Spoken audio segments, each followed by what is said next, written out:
जय श्री गोरक्ष। प्रिय श्रोताओं, आप सुन रहे स्कंद पुराण और आज आप सुनेंगे स्कंद पुराण का भाग 55 तथा माहेश्वर खंड में कुमारिका खंड का भाग 54। पिछले भाग में आपने सुना कि भगवान शिव की कृपा से पार्वती ने चित्रलेखा नाम की अपनी एक सखी बनाई जो माता पार्वती के साथ हमेशा रहती है। अब इससे आगे की कथा भाग 55 में सुने। नारद मुनि कहते हैं कि अर्जुन, महाकाल का चरित्र सुनकर राजा करंदम वहां आए। उन्होंने महिसागर संगम के जल में स्नान तथा महाकाल का दर्शन करके अपने जीवन को सफल माना। महाराज करंदम भगवान महाकाल के सामने सुखपूर्वक बैठ गए और उन्होंने महाकाल से पूछा, हे भगवान, मेरे मन में सदा यह संशय बना रहता है कि मनुष्य द्वारा पितरों का जो तर्पण किया जाता है उसमें जल तो जल में चला जाता है, फिर हमारे पूर्वज उससे तृप्त कैसे होते हैं। इसी प्रकार पिंड आदि का शवदान भी वहीं देखा जाता है, अतः हम यह कैसे मान ले कि यह पितर आदि के उपयोग में आता है। महाकाल ने कहा, हे राजन, पितरों और देवताओं की योनि ही ऐसी होती है कि ये दूर की कही हुई बातें सुन लेते हैं, दूर की पूजा भी ग्रहण कर लेते हैं, दूर की स्तुति से भी संतुष्ट होते हैं। इसके अलावा ये भूत भविष्य और वर्तमान सब कुछ जानते और सर्वस्त्र पहुंचते हैं। पांचों तन्मात्राएं मन, बुद्धि, अहंकार और प्रकृति, इन 9 तत्वों का बना हुआ उनका शरीर होता है। इसके भीतर 10वें तत्व के रूप में साक्षात भगवान पुरुषोत्तम निवास करते हैं। इसलिए देवता और पितर गंध तथा रस तत्व से तृप्त होते रहते हैं, शब्द तत्व में रहते हैं तथा स्पर्श तत्व को ग्रहण करते हैं।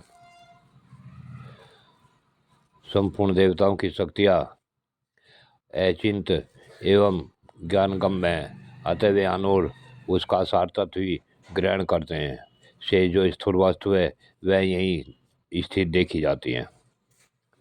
तब करंदम ने पूछा, श्राद्ध का अन्न तो पितरों को दिया जाता है, परंतु वे अपने कर्म के अधीन होते हैं।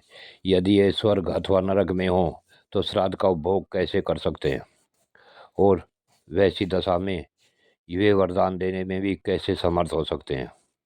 तब महाकाल ने कहा, हे नृपश्रेष्ठ, यह सत्य है कि पितर अपने अपने कर्मों के अधीन होते हैं, परंतु देवता, असुर और यक्ष आदि के 3 अमूर्त तथा चारों वर्णों के 4 मूर्त, ये 7 प्रकार के पितर माने जा गए हैं। ये नित्य पितर हैं, ये कर्मों के अधीन नहीं, ये सबको सब कुछ देने में समर्थ हैं। वे 7 पितर भी सब वरदान आदि देते हैं।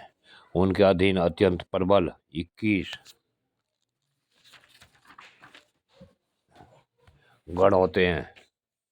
राजन, इस लोक में किया हुआ श्राद्ध उन्हीं मानव पितरों को तृप्त करता है। वे तृप्त होकर श्राद्ध कर्ता के पूर्व के जो कहीं भी उनकी स्थिति हो जाकर तृप्त करते हैं। इस प्रकार अपने पितरों के पास श्राद्ध में दी हुई वस्तु पहुंचती है और वे श्राद्ध ग्रहण करने वाले नित्य पितर ही श्रद्धा श्राद्ध कर्ताओं को श्रेष्ठ वरदान देते हैं।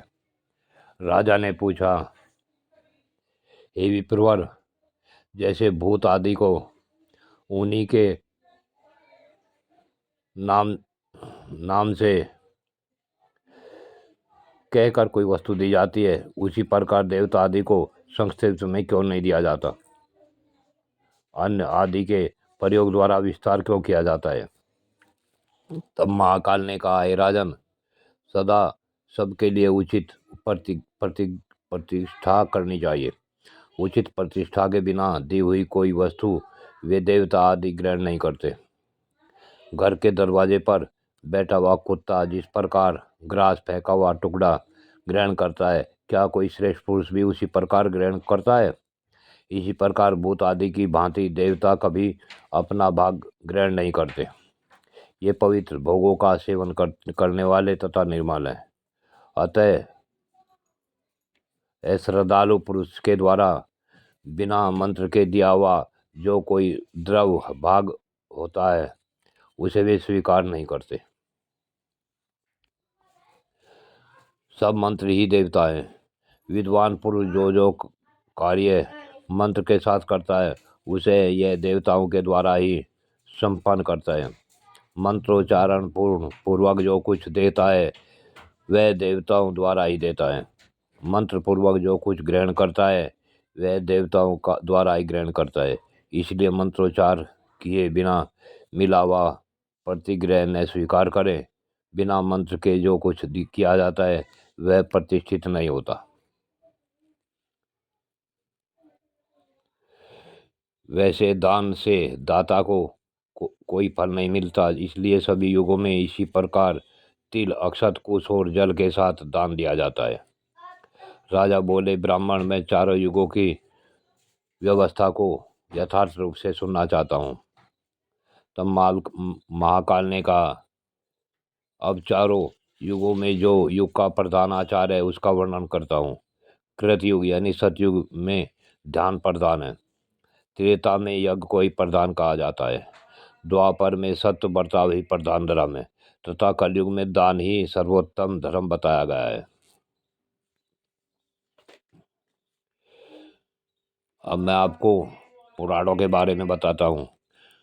ब्रह्म पुराण, पद्म पुराण, विष्णु पुराण, शिव पुराण, भागवत पुराण, नारदीय पुराण, मार्कंडे पुराण, अग्नि पुराण, भविष्य पुराण, ब्रह्म वैवर्त पुराण, लिंग पुराण, वाराह पुराण, स्कंद पुराण, वामन पुराण, कोरुम पुराण, मत्स्य पुराण और गरुड़ पुराण तथा ब्रह्म पुराण, यह 18 पुराण है।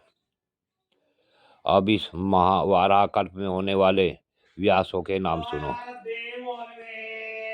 सबसे प्रथम इसमें होने वाले व्यास ऋतु, सत्य, भार्गव, अंगिरा, सविता, मृत्यु, सत्क्रतु, बुद्धिमान, वशिष्ठ, सारस्वत, त्रिदामा, वेदज्ञ, त्रिव्रत, सत्तेजा, नारायण, करक, आरुणि, कृतंजय, भरद्वाज, कविश्रेष्ठ, गौतम, वाजसर्वा,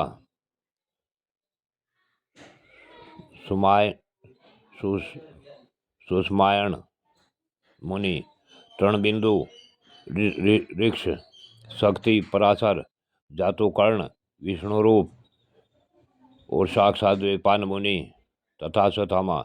ये भूत और भविष्य सभी के व्यास सूचित किए गए हैं। प्रिय श्रोताओ, आज की कथा यहीं पूर्ण होती है। आगे की कथा अगले भाग में।